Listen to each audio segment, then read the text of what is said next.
Every religion has names for evil. Some whisper of demons, fallen spirits, or ancient beings that prey on humanity. Across countless cultures, one belief remains strangely consistent. To know a demon's true name is to gain power over it. But what if there exists a demon that has never had a name at all?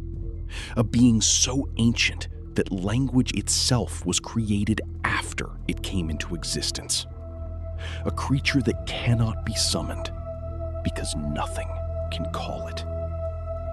Until now. Tonight's story is a work of supernatural fiction created for entertainment. Turn off the lights and step into Fear Lane. They didn't find the cave by accident. That's what Dr. Elias Mercer always said later. Nothing about it felt accidental, not even the timing. It began in the northern mountains of Iran, near a region so remote that even satellite maps looked incomplete there. A small archaeological team had been surveying collapsed rock formations after a minor earthquake. Most of them were expecting fossils, maybe an old burial site. Instead, they found something that didn't belong to any timeline they knew. A sealed entrance, not carved, not eroded. It looked grown into the mountain, like the rock had formed around it on purpose. When they finally cleared enough debris to enter, the first thing they noticed was the silence.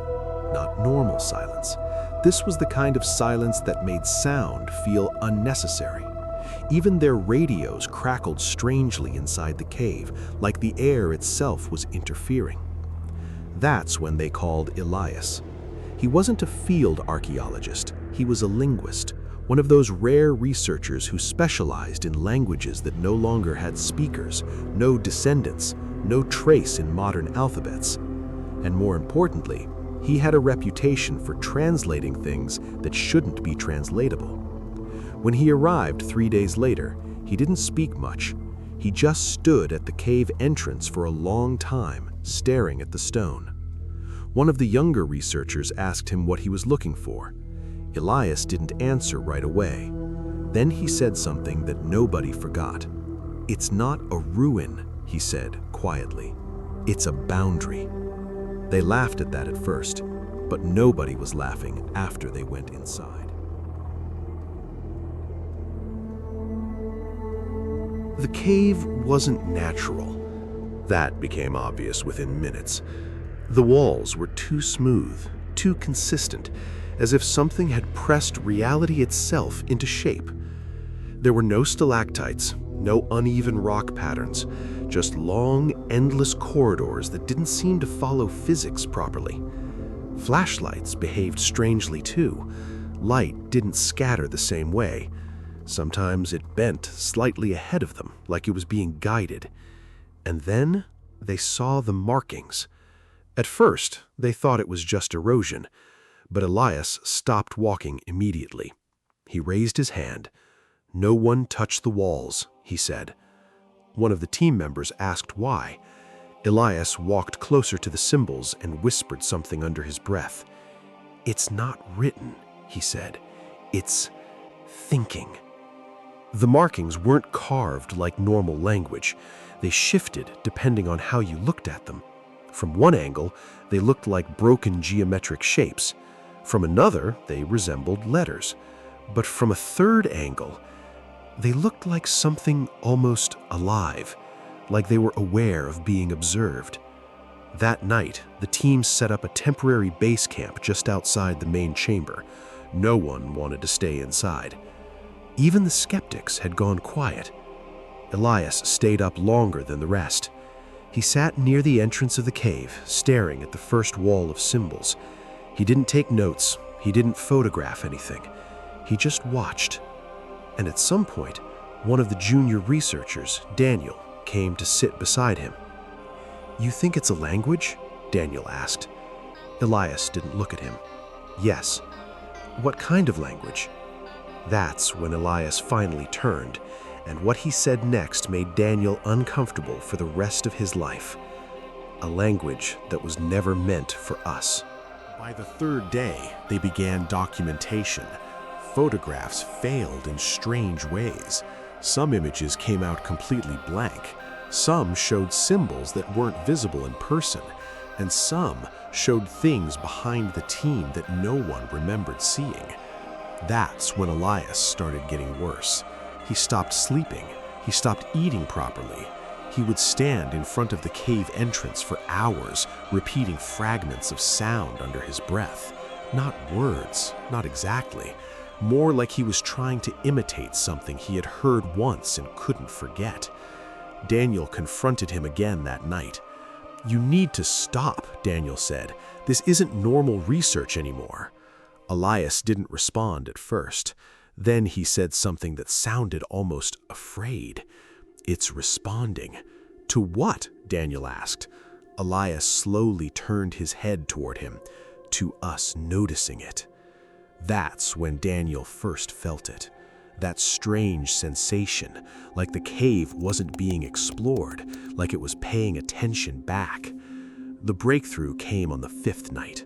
Elias discovered a pattern in the symbols, not a translation, something deeper, a structure, a system that wasn't built on language, but on meaning itself. And that's when he found the first true fragment that could be interpreted. He wrote it down carefully in his notebook, then read it out loud without thinking. The sentence was simple, too simple. Before sound, there was awareness. He paused. The air in the tent changed.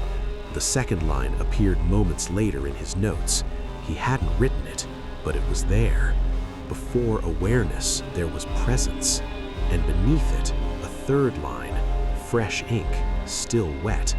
Before presence, there was it. That night, Elias didn't return to his tent. He stayed inside the cave, alone, and no one stopped him, because by then, everyone already felt it too. Something in the cave was no longer just being studied.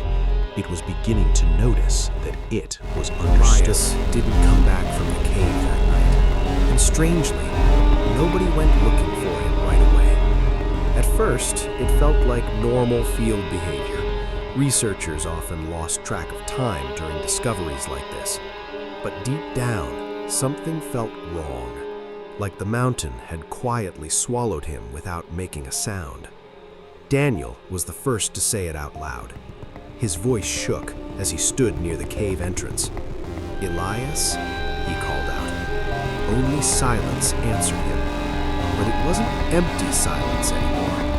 It felt aware, like something inside the darkness was listening to how his voice sounded. Inside the cave, Elias kept walking deeper. His flashlight flickered weakly, as if even the battery was struggling to stay consistent in that place. Every step he took felt heavier than the last. Not physically, but mentally, like his thoughts were becoming harder to hold together. And then it started. At first, it was small. A word he tried to think of simply vanished. He stopped walking. He frowned. He tried again. "Rock," he whispered. Nothing happened. He looked at the wall beside him, trying to describe it in his mind. Stone, surface, texture. But each word felt slippery, like it didn't fully exist anymore. His breathing grew faster. "Okay, that's not normal," he said to himself, forcing a nervous laugh. But even that laugh sounded strange in the cave, like it didn't belong to him. Outside, Daniel was arguing with the others. "We need to pull him out," he insisted. But one of the senior researchers shook his head. "There's no signal inside. We don't even know where he is anymore." That sentence hung in the air too long. We don't know where he is anymore.